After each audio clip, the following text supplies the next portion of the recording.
Sous la toile vous propose aujourd'hui de retourner au XXe siècle, de se plonger dans les grands opéras, dans la nouvelle vie bourgeoise parisienne, de fréquenter des artistes influents et des grandes personnalités politiques. Bienvenue à l'Opéra Garnier.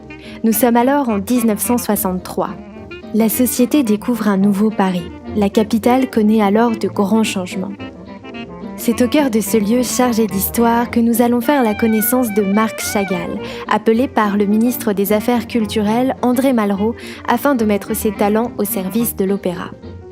Âgé de 77 ans, Marc Chagall réalise sur plus de 220 mètres carrés l'un des chefs-d'œuvre du XXe siècle. L'artiste aura besoin d'1 an de travail afin de remplacer l'ancien plafond peint par Jules Eugène Lenepveu en 1872. Plus d'une 50aine d'esquisses lui seront utiles pour réaliser le projet final, rendant hommage au travail de 14 compositeurs. Passionné depuis toujours par l'opéra et la musique, Chagall tient ici à réaliser une véritable promenade musicale dans son œuvre picturale. Nous pouvons retrouver la flûte enchantée, Gisèle, le lac des cygnes, Péléas et Mélisande, Boris Godounov ou Tristan et Isolde.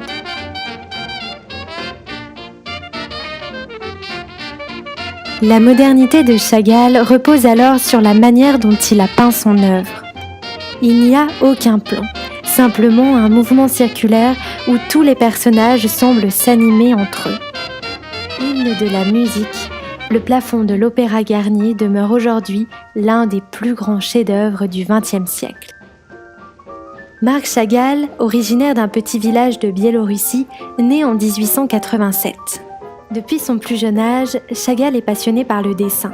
Il va donc aller étudier à l'Académie des Beaux-Arts de Saint-Pétersbourg et rencontrera Léon Bakst, un décorateur de ballets russes.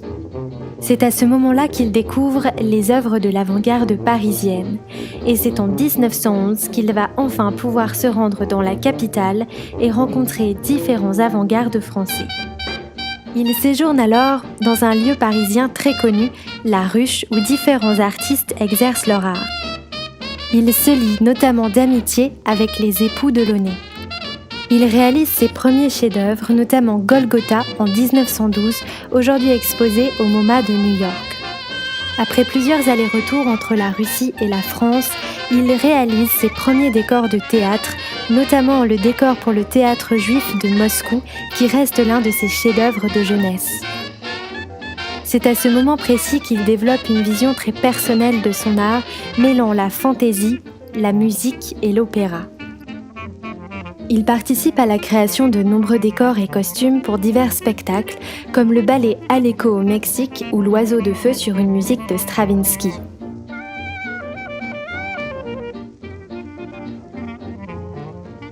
L'art de Marc Chagall est unique. Plongé dans un monde imaginaire, aux personnages joyeux et aux couleurs chantantes, Chagall s'empare de l'espace pour nous faire rêver. Une explosion de couleurs parmi ces 1001 personnages fantastiques. C'est à la fin de sa vie que Chagall se lie d'amitié avec Picasso et travaille la céramique. Mais il doit également répondre à de grandes commandes publiques ou privées dans le monde entier, des vitraux, également des peintures murales, notamment pour le Metropolitan Opera de New York et des mosaïques des 4 saisons pour Chicago. Dans les années 60, l'artiste fait un don à l'État français.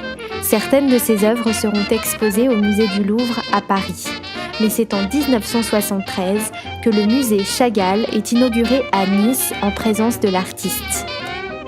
C'est après 80 ans de peinture et de nombreux chefs-d'œuvre à travers le monde que Marc Chagall décède le 28 mars 1985 à Saint-Paul de Vence. Si la vidéo vous a plu, n'hésitez pas à mettre un petit pouce bleu ou à vous abonner à la chaîne.